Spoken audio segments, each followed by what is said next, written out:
Taif जो सफ़र तव्हां उलमा खां ॿुधो आहे त ताइफ जे सफ़र में मुंहिंजे दिल पर मोहम्मद करीम के दुश्मनन केॾो ॾुखायो अबा हुजूर जन त उन्हनि जा सजण हुया महबूबन त उन्हनि खे जहन्नम खां छॾाए जन्नत ॾे पे पहुचायो हुजूर जन उन्हनि खे का तकलीफ़ त कोन ॾिनी हुई पर हुननि जी सम्झ इहा न हुई त ही असांजो सजण हुआ ही असांखे दुनिया आख़िरत जे ॾुखनि खां बचाए जन्नत ॾे पुॼाइण वारो आहे पर हुननि पत्थर हणण शुरू कया हुननि तकलीफ़ूं ॾियण शुरू कयूं मुझे दिल पर मोहम्मद करीम के जुत्ती मुबारक भी मुझे साईं जी रत में रंगीन बणजी वञे थी पर मुझे दिल पर नबी पिट न ॾिनी पारा तो न ॾिनो बद दुआ न ॾिनी मुझा दोस्तो हुजूर अलैहिस्सलातु वस्सलाम जन ताइफ खां ॿाहिरि निकिता आहिनि ताइफ जे ॿाहिरों अचे हिकिड़े पहाड़ी जे ओट में अचे महबूब वेठा आहिनि उते दुआ जा हथ खया अथनि ख़ुदा जो कसम उहे दुआ जा लफ़्ज़ एॾा त लफ़्ज़ आहिनि जो पढ़ण साण दिल पत्थर हुजे त मेण बणजी पवे ए मुंहिंजा मौला तू मुखे कंहिंजे हवाले थो करी ए मुंहिंजा रब करीम तू मुखे कंहिंजे हवाले थो करी छा उन दुश्मन जे हवाले थो करी जंहिंजे मन में रहम न आहे तरस न आहे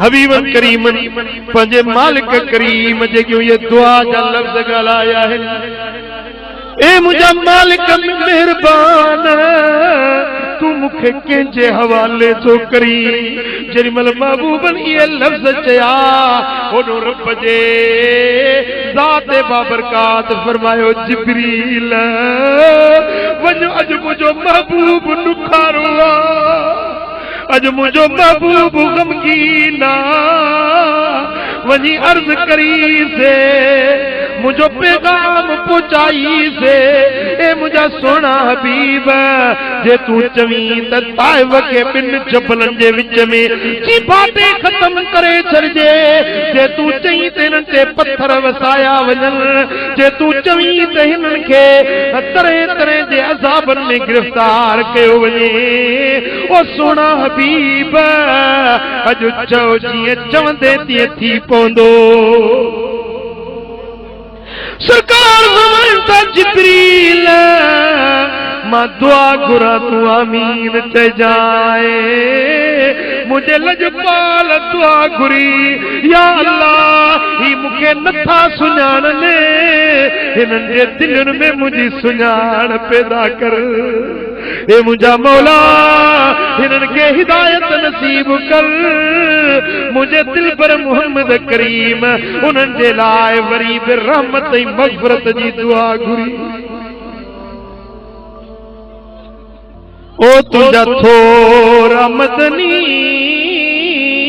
लहण खां लंघे विया ओ तुंहिंजा थोरा मदनी लहण खां लंघे विया तुंहिंजा गुण ॻाल्हियूं साईं तुंहिंजा गुण ॻाल्हियूं ॻणण खां लंघे विया तुंहिंजा थोरा मदनी लहण खां लंघे विया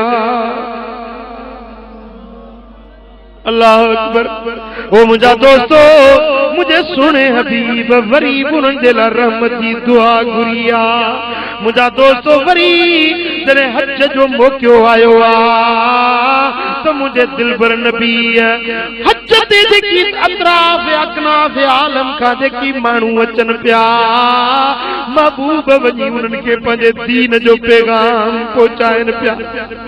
पोइ उन्हनि दुश्मननि वरी बि महबूब जूं राहूं रोकण जी कोशिश कई। हुज़ूर अलैहिस्सलातु वस्सलाम जन हिकिड़े साल ते मदीने जा चंद माण्हू महबूबनि जो क़ुरान ॿुधी कलमो पढ़ी विया। उन्हनि वञी मदीने में ॻाल्हियूं कयूं त असां हेड़ो मिठड़ो कलाम ॿुधी आया आहियूं, हेड़े सुहिणे मुहम्मद जे सुहिणे चेहरे जो दीदार करे आया आहियूं। असां त दिल पंहिंजी मक्के वारे महबूब खे ॾेई आया आहियूं।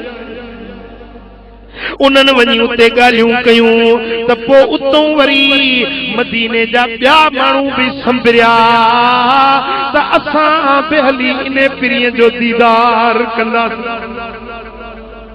पोइ जॾहिं अय्यामे हज अय्यामे मिना जो रातियूं हुयूं, हुज़ूर अलैहिस्सलातु वस्सलाम जन सां खुफ़िया जे मक्के में मिलिया। चयोसीं असां आया आहियूं, 3 रातियूं मिना में रहंदासीं, हज जा मनासिक अदा कंदासीं। महबूबन करीमन फरमायो त मां रात जे वक़्त में तव्हां वटि ईंदुसि जॾहिं सभु मुशरिक सुम्ही पवनि, जॾहिं सभु काफ़िर निंड पइजी वञनि। मां रात जो ईंदुसि, अचे तव्हांखे रब जो क़ुरान पढ़ी ॿुधाईंदुसि। वो मिन्ना जी विची रात हुई। हुज़ूर नबी अकरम सल्लल्लाहु अलैहि वसल्लम जन पंहिंजे चाचे हज़रत अब्बास खे वरतो। ऐं हज़रत अब्बास उन वक़्त अञा मुस्लमान न थियो, अञा कलमो न पढ़ियो हुयईं।